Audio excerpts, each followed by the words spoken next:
Yo, what's up? Name's Jetly01, and look at that Kaho yawn. Kaho's yawn is hilarious, and I love the idle animation. Anyways, welcome back to some more Momodora Reverie Under the Moonlight. In the last episode, we went through the sacred Ordalia Grove, if I remember correctly, and we've arrived in the game proper here in Karst City. So we are on a journey to speak to the Queen, so let's see if we can't find her. However, all these people want to get in our way. And their dogs, too. So, we've arrived in the city, but it's permanently night. And this is where we need to go the most. But we need a Karst crest to pass, so... New goal, find a Karst crest. Let's see. Ow. Hey, yeah, this...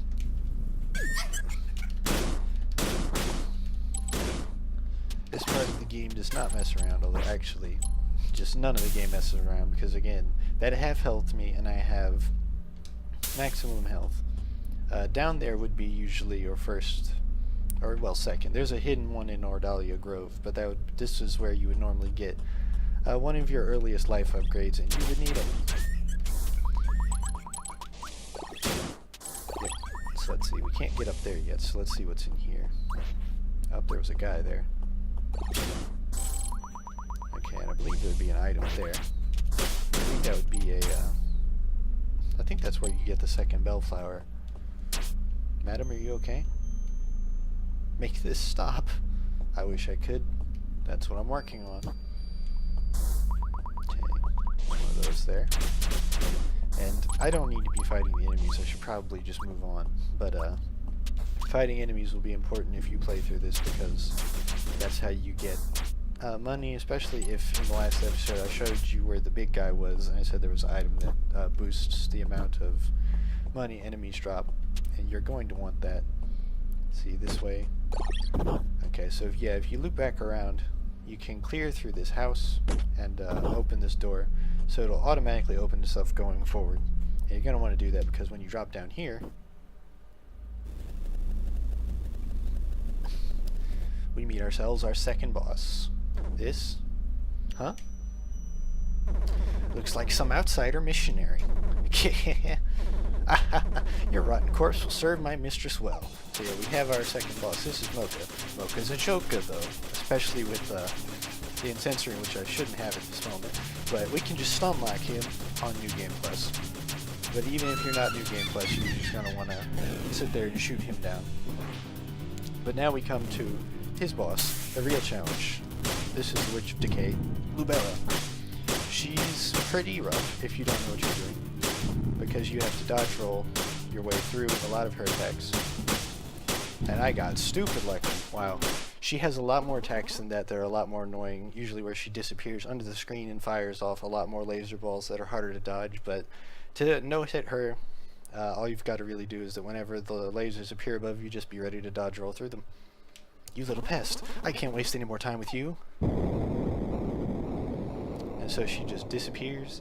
And for beating her with no hit, you don't get anything for no hitting Mocha, if I remember right. But beating her, you get the Backman block item, which causes a bunch of stuff to fall from the sky, which is really powerful. And I think you can fall in the water here, but you don't want to.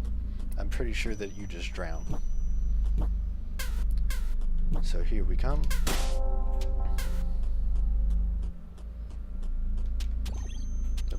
I hear somebody. And I feel kind of bad because I'm mostly going to be using the arrows this run, because that's what I set it up with pocket and sentry plus heavy arrows. Means my arrows do loads of damage and will let me safely deal with a lot of the threats in this game. The arrows are really, really good. It's just that a lot of the time it's better to use the leaf when you don't have any of the upgrades because of the hit stun. Arrows don't hit stun without pocket and sentry, and hit stun is really important in this game. Anyways, here we meet another person. What are you looking at? I'm human, like you. You don't seem very capable of protecting yourself. Oh, if only you knew. Take my word and look for shelter. My name is Kath. I'm a Nidus in service of the kingdom. Well, nice to meet you. I'm Kaho. So you're a priestess from Loon, and you're seeking the Queen's aid? Ha ha ha. You think she has any interest in your little village? Well, here's some bad news. I've heard rumors of an undead witch lurking around. Oh, we just fought her. Progressing deeper into the city is very risky. If you are adamant about meeting with the Queen, my advice only goes so far. Okay. Anything else? No one wants to be in this forsaken city any longer. Our entire kingdom feels like a grave. The death count keeps going up daily. I don't have much left other than the memory of my sister, Catherine. And I don't even know if we ever learned much about Catherine. But yeah, that's Cath. Cath is cool. And then the path diverges here. And this game, one of the things that's really cool about this game is that it is very Metroidvania. Although since it's a pretty small game, you can't really get lost. Every way you go is something valuable and has a unique endpoint. So right here, if you go to the right, you get an item that attracts money to you, which comboing that with the more money from enemies item you got in Ordalia is just recommended for most of the time for your passive slots until you get actual combat ones. And then if you go up, you can find your way to, I believe up is specifically just the church. Yeah, specifically just the church. So it leads to an interesting area that dead ends if you want to go up there. But I want to go the efficient way, which is go down that way. And I wanted to drop off the ladder, but instead I jumped back up. So here we are going into an underwater area. And this area is pretty neat because for some reason Kaho can just breathe underwater, which is part of why Kaho is just awesome, but also you can jump infinitely underwater. I believe no, you can't dodge roll in the air yet. So we drop down here, and now we get a cutscene.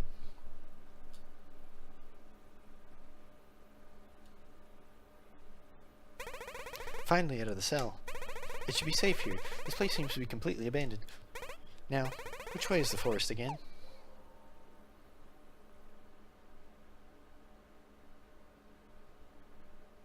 And then down falls Kaho. Huh? What's with those clothes? Who are you? Identify yourself, now. I'm Kaho. I'm awesome. Priestess? Okay then. Here's a friendly warning. You won't find safety in this region anymore. According to hearsay, the Queen summoned a storm of disease from her castle. One that's spreading throughout the world. Look, you don't seem like a bad person. Please run away from here and save yourself while you still can. Oh, I don't need to run at all. I'm loaded down. So welcome to the Subterranean Grave. This is basically Area 3 if you're following the path that I follow, which is, if you just Google Momodora Reverie guide, it'll be like the first one that comes up, and it's the one that comes up on Steam. It's a non-linear style, which ironically breaks the game down into a linear pathway that is pretty easy to follow. So here is basically our safe room for the Subterranean Grave. And just generally, anywhere with a bell is usually a pretty safe room. If I remember right, there's one bell up in the church that's kind of unsafe. But, yeah. Also, here's a good buddy shopkeeper again. And what does he have? He, she, we don't actually know, actually. I'm going to say he, because he seems like a little shifty dude behind a mask. We have the Clarity Shard and the Necklace of Sacrifice, which do... Clarity Shard increases visibility in dark areas, so it's a flashlight. And then Necklace of Sacrifice boosts attack by 100% when in low health.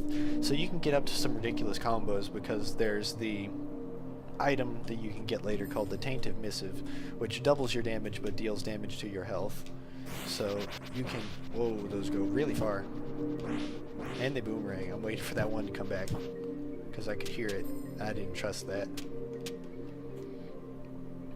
So yeah, you can use the Tainted Missive and the Necklace of Sacrifice to get up to some shenanigans. Also, there's a chest down there, but I already got it, so I'm not going to bother.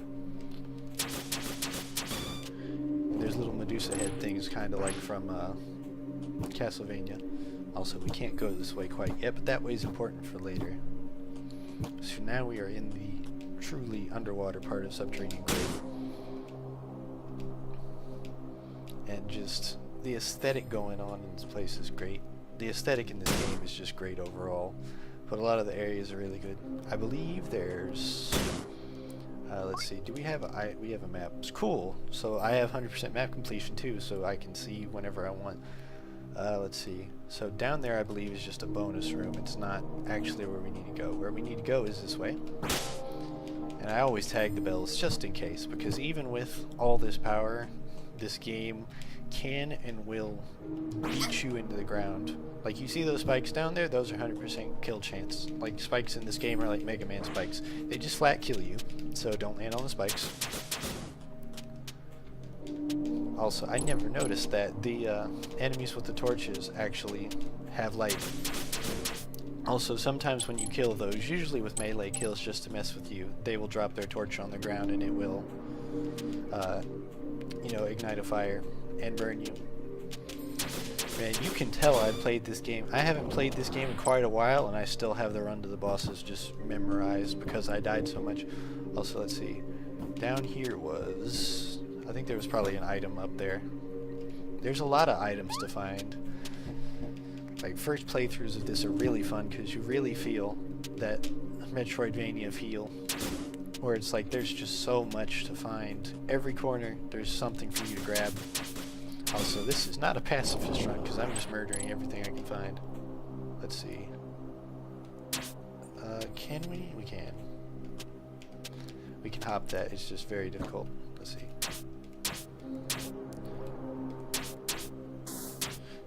Huh. Am I about to feel stupid? Let's see. Ha! The heavy arrows actually make your arrows bigger. That's interesting. It was getting stuck on that shot. So you need to hit that to go up this way. And hello, let's see. There's a backman down there, but I don't think I need to go down there. Ah, there it is. So yeah, it leaves a fire behind that will damage you if you go into it. Let's see, is there just spikes? Yep. And here we are.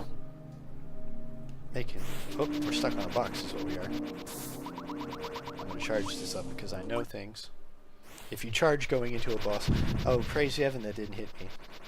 But if you charge up going into a boss... Ow.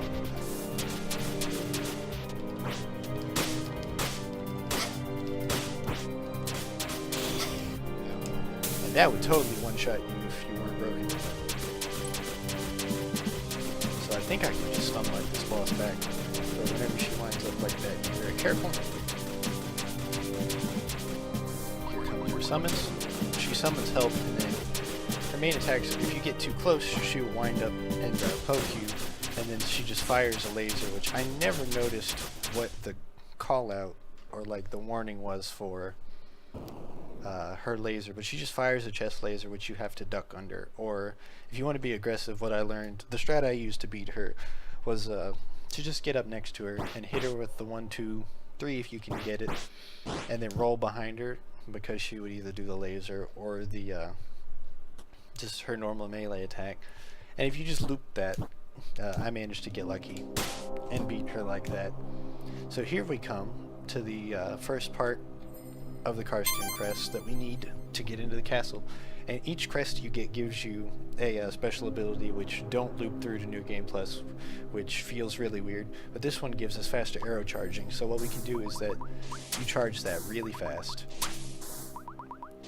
So now, with my arrow boost, I now have access to really fast charged attacks to do lots and lots of damage.